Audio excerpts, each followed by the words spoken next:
están? ¿Cómo se encuentran? El día de hoy, viernes 24 de abril del 2020, vamos a ver un tema sobre la materia de la entidad donde vivo. Este tema ya tiene días que lo vimos las semanas pasadas. Recuerdan que era acerca del descubrimiento de América.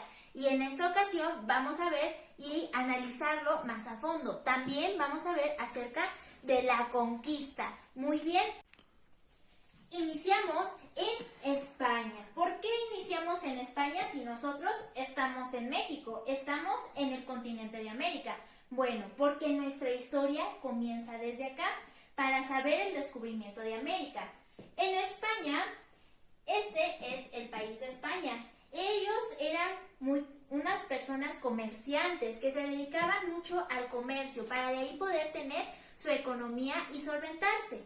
Así es que ellos viajaban hacia diferentes lugares para ir por diferentes objetos, pero por lo más valioso que iban era por la seda, en la cual la seda se encontraba en China y en India. Aquí ponemos que es India y China se encontraba por acá, ¿sale? Aquí ellos es donde siempre viajaban y viajaban, adivinen por dónde, por la tierra. A través de aquí es donde ellos viajaban. Tenían que cruzar toda una lista de países para poder llegar hasta la India o poder llegar a China. Pero, ¿qué creen? ¿Qué fue lo que pasó? Al saber ellos y al descubrir que en este trayecto durante España a India y China había muchos robos, muchos saqueos. Entonces, ¿qué decidieron hacer ellos? Ellos dijeron, no. ¿Sabes qué? Esto no nos está conveniendo, porque en lugar de que nosotros nos beneficiemos, no es así, estamos perdiendo, porque nos están robando todo lo que nosotros estamos comerciando. Así es que, ¿qué es lo que vamos a hacer? Ellos se preguntaron y empezaron a pensar entre todos y dijeron, ¿sabes qué? Me parece una gran idea mejor irnos por el mar. Vamos a darle la vuelta a toda esta parte para irnos, para llegar aquí a la India. Y así llegar más fácil y ya no nos puedan robar, no nos puedan saquear y nosotros podamos comerciar muy bien y transportar de un lugar a otro la seda que tan valiosa era para ellos. Era como explotar el oro, como llevar cosas de mucho valor. La seda valía muchísimo en ese entonces. Entonces, cuando ellos ya transportaban por aquí, se dieron cuenta que era muy largo el trayecto, que se hacían el doble de tiempo que irse por la tierra. Era muy largo y dijeron, esto no nos está conveniendo, ¿qué vamos a hacer? ¿Qué es lo que tenemos que hacer? Y adivinen quién llegó. Llegó Cristóbal Colón. Él es Cristóbal Colón. Él fue un marinero, un pensador, alguien quien decía, ¿sabes qué? Yo opino que no nos vayamos por aquí, porque ahí es muy largo.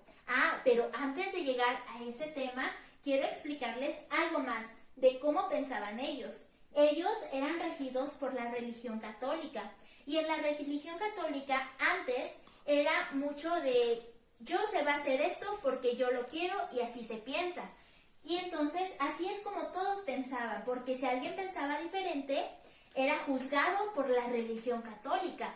Y él era un pensador, él era alguien más allá, leía mucho, hacía muchos libros, él era un investigador, porque él interesaba saber más allá de lo que les dejaban pensar. Así es que ellos pensaban que la tierra era plana, que era como el pizarrón, plano. Y decían que no había más. Y él decía, no es así. Para mí la tierra es redonda. Es así, redonda. Y ellos decían, no, claro que no, es plana. Ahí es donde ellos tuvieron un poquito de conflictos. Hasta que un día Cristóbal Colón los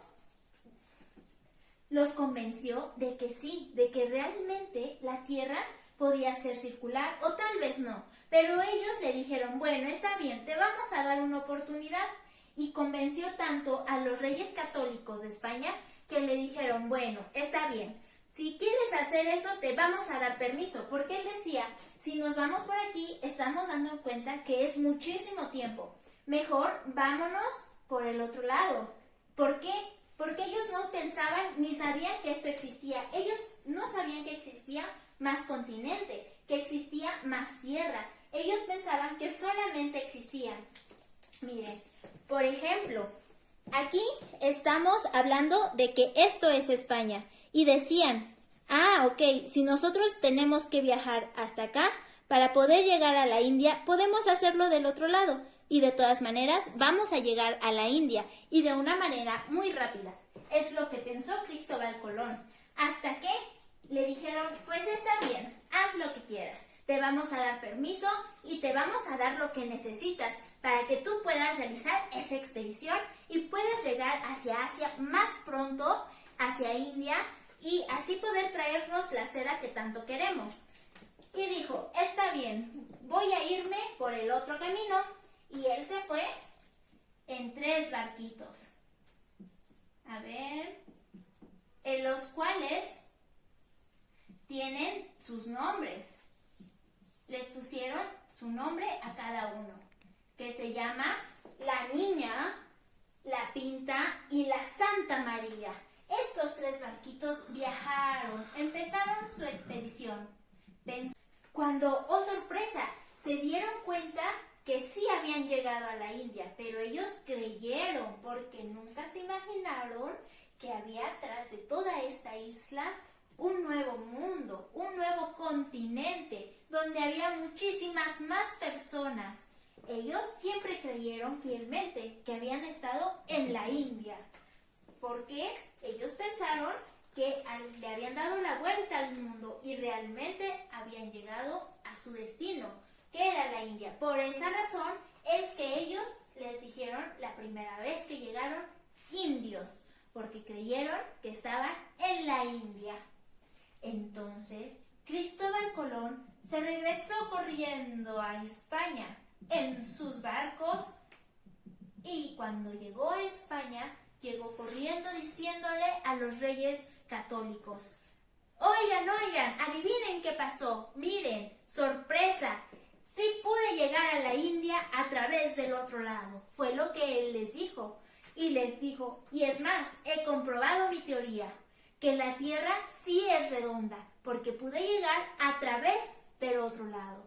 Y así es como ellos creyeron y pensaron que efectivamente había llegado a la India, porque ellos solamente pensaban que estaba esta parte de los continentes. Esto era lo único que había en el mundo. Adivinen qué, Cristóbal Colón nunca llevó la seda que tanto le habían pedido y le habían encargado. Él llevó oro y muchos materiales preciosos que se había encontrado en la India, donde él decía que había ido. Y fue ahí donde los reyes españoles dijeron, oh mira, qué hermoso es esto, ¿sabes qué? Vamos a regresar a donde fue Cristóbal Colón la primera vez. Vamos a irnos por el camino que él ideó para nosotros.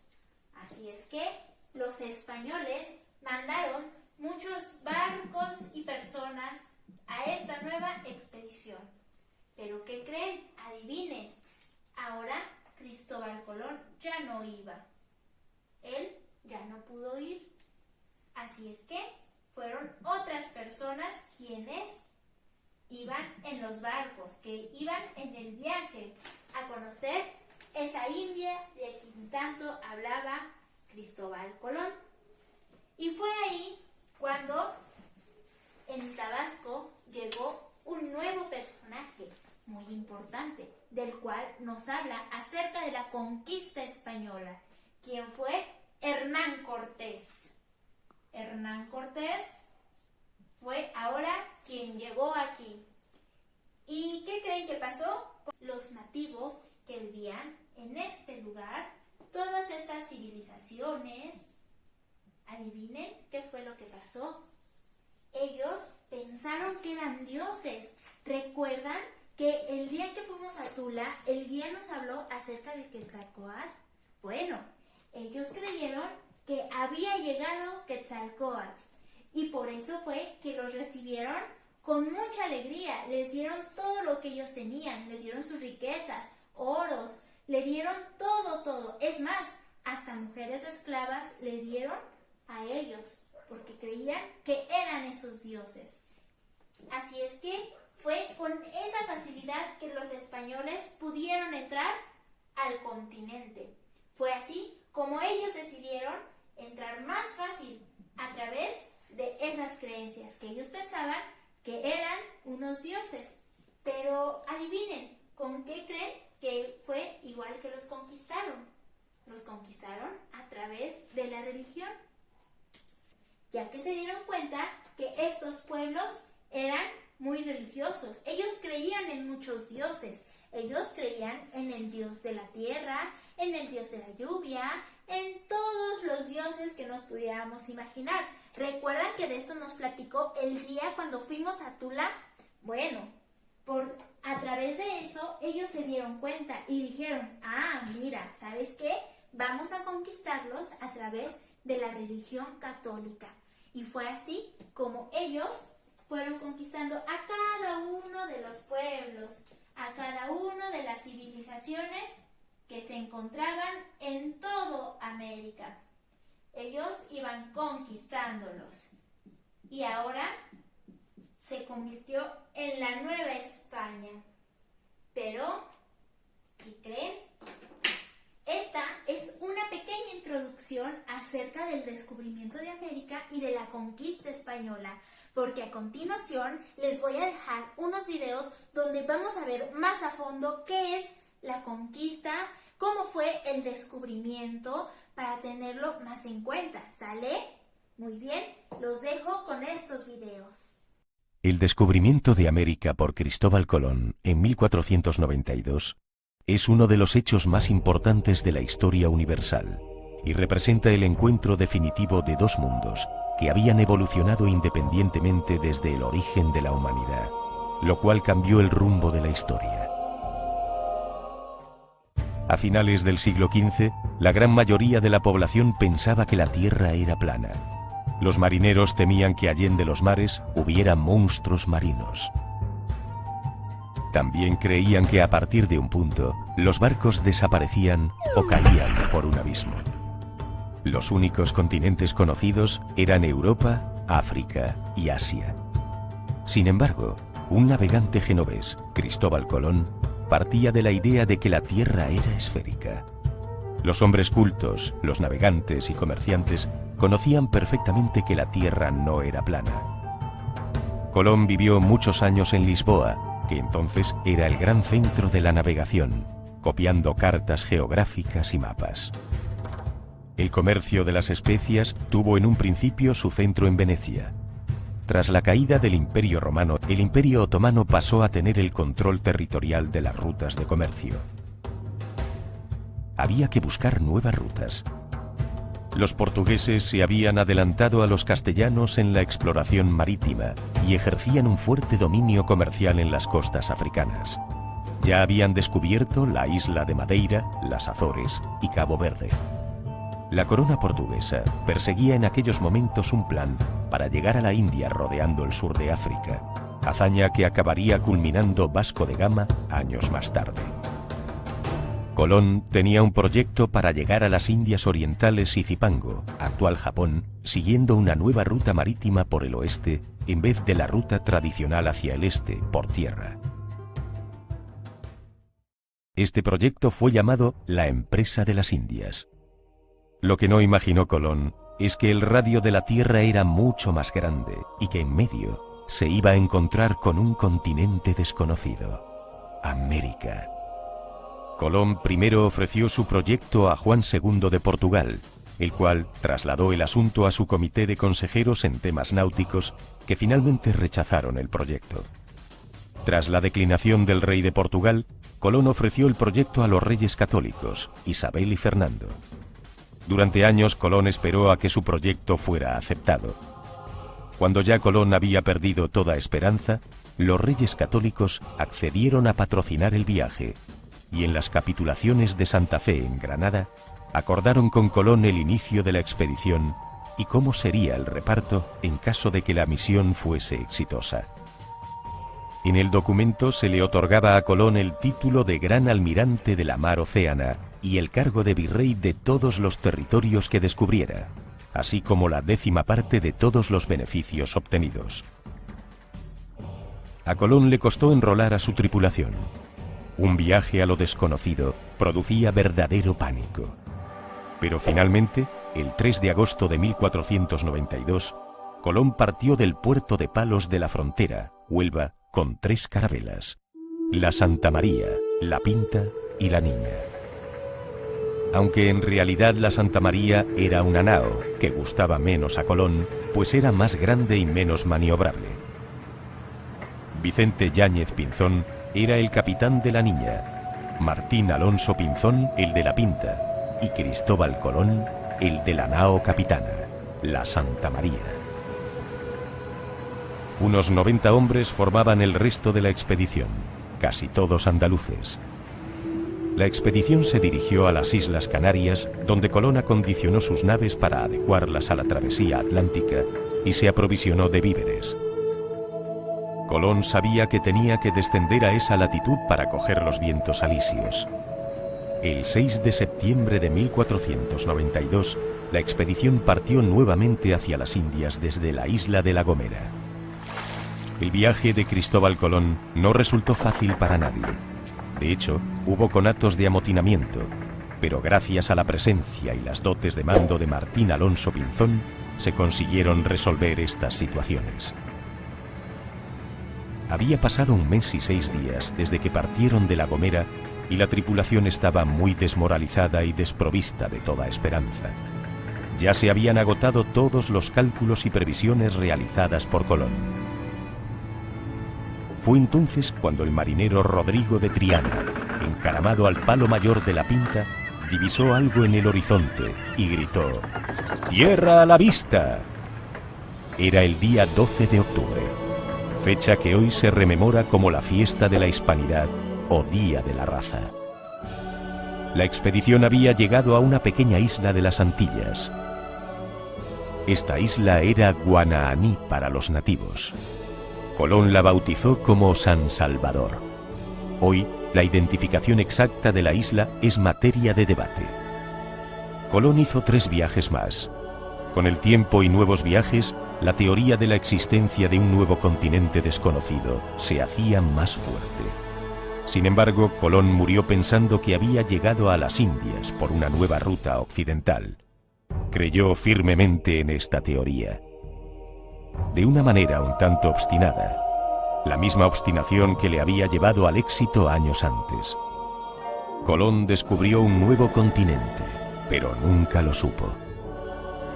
El año 1492 cambió la historia de la humanidad para siempre, y para la historiografía supone la ruptura con la Edad Media para adentrarnos en la Edad Moderna.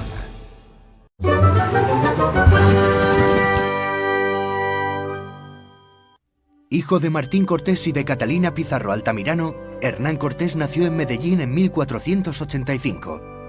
Durante su juventud estudió durante 2 años en Salamanca, ciudad en la que obtuvo una formación en leyes que le fue muy útil durante toda su vida. Sin terminar sus estudios, regresó al seno familiar, donde permaneció poco tiempo.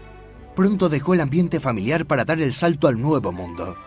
En el Caribe hizo valer sus habilidades y observó de qué modo se desenvolvían los hombres ávidos de fortuna y fama mientras acrecentaba su hacienda esperando su momento.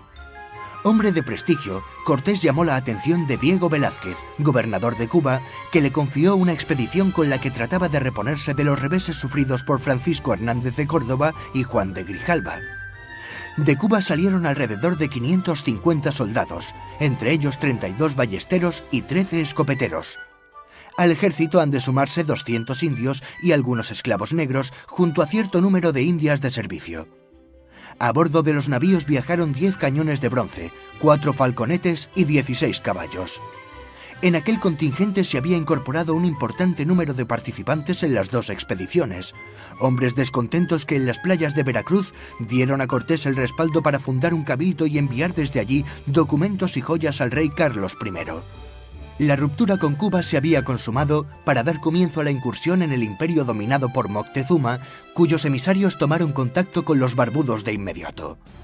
En el litoral se produjo la primera batalla, la de Centla, en la que algunos creyeron ver al apóstol Santiago combatiendo del lado cristiano. También allí Cortés mandó barrenar y desmantelar la mayor parte de su flota para impedir que la facción que quería regresar a Cuba pudiera hacerlo. Con el paso del tiempo, a aquella trascendental decisión se le añadieron las llamas que completan la imagen mítica de Cortés quemando sus naves. Desde la costa, los españoles penetraron y comenzaron a establecer alianzas con los pueblos tributarios de Tenochtitlán. La primera de ellas se hizo con Zempoala. Sin embargo, la decisiva fue la que sellaron con los mayores enemigos de los mexicas, los tlaxcaltecas, principales aliados de los españoles durante la conquista. Mientras todo esto ocurría, Moctezuma alternaba ofrendas con las que trataba de disuadir a aquellos hombres de entrar en su ciudad con estrategias bélicas. En la ciudad sagrada de Cholula, el emperador había previsto acabar con los españoles. Cortés, viendo las señales de una posible emboscada, se adelantó e hizo un baño de sangre entre la nobleza cholulteca. La conmoción de aquella matanza allanó el camino de los castellanos, que cruzaron entre volcanes y se dirigieron a la capital del imperio, donde fueron recibidos fastuosamente. La ciudad lacustre de Tenochtitlán les impresionó hondamente. Era tan bella como peligrosa, pues la isla, dentro de un lago comunicado por calzadas interrumpidas por puentes levadizos, permitía dejar aislados a sus visitantes. Temerosos de ello, los españoles secuestraron a Moctezuma, que ya había atacado a los blancos en su retaguardia. Durante meses, Cortés y Moctezuma convivieron dentro del palacio de Axayácatl. Sin embargo, aquella calma quedó rota con la llegada a la costa de los hombres de Velázquez, encabezados por Pánfilo de Narváez. Aquellos españoles pronto establecieron pactos con Moctezuma, que seguía conservando mucho de su poder. Era preciso neutralizar a aquellos españoles que amenazaban lo logrado hasta ese momento, por lo que Cortés abandonó la ciudad dejando en ella a Pedro de Alvarado. La victoria cayó con facilidad del lado extremeño, que usó de toda su astucia para desactivar a Narváez. Con muchos de los soldados de este incorporados a su tropa, Cortés no tuvo tiempo para paladear su victoria, pues en la capital, Alvarado, temiendo un ataque, había masacrado a la nobleza mexica. A partir de entonces, la calma abandonó a los españoles, que se vieron asediados en su palacio. De nada sirvió hacer salir a Moctezuma a la azotea para amansar a sus súbditos. El emperador, que había perdido su poder, fue abatido de una pedrada. Muerto Moctezuma, Cortés dispuso la huida de la ciudad, que se produjo durante la que pasó a la historia como la Noche Triste. En ella, gran parte del ejército español y de los aliados tlaxcaltecas murieron en los pasos de la calzada de Tacuba a manos de los mexicas. Golpeados por aquel revés, los españoles fueron capaces de vencer en la batalla de Otumba y de regresar a Tlaxcala, donde fueron atendidos. Un factor añadido, una epidemia para la que los naturales no tenían defensas, comenzó a propagarse. En Tlaxcala, Cortés diseñó un contragolpe anfibio. Allí dio orden de confeccionar unos bergantines que debían navegar por la laguna en apoyo de la infantería y la caballería. Así se hizo. Bajo las órdenes de Martín López, se cortó la madera y se elaboraron las piezas que, a hombros de los indios, se llevaron a la orilla del lago Texcoco, donde se armaron los bergantines. La ofensiva final sobre Tenochtitlán combinó las acciones en las calzadas con el apoyo de aquellos barcos para los que las canoas no eran rival. Poco a poco el ejército español, aumentado por un creciente número de aliados, fue encerrando a los bravos mexicas, que fueron capaces de hacer mucho daño antes de su rendición, causada en gran medida por el desabastecimiento y las enfermedades. El 13 de agosto de 1521, después de más de 2 meses de asedio en los que la ciudad quedó arrasada, el último emperador, Cuauhtémoc, fue apresado mientras trataba de huir a bordo de una canoa.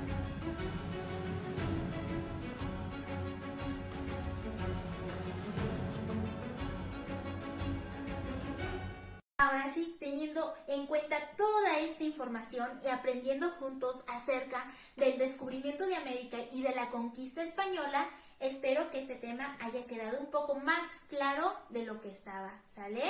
Muy bien, ahora nos vemos en otro ratito a través de la videollamada, ¿sale? Recuerden, si tenemos dudas, anotarlas para que en ese momento las podamos contestar. Muy bien, adiós, hasta la próxima.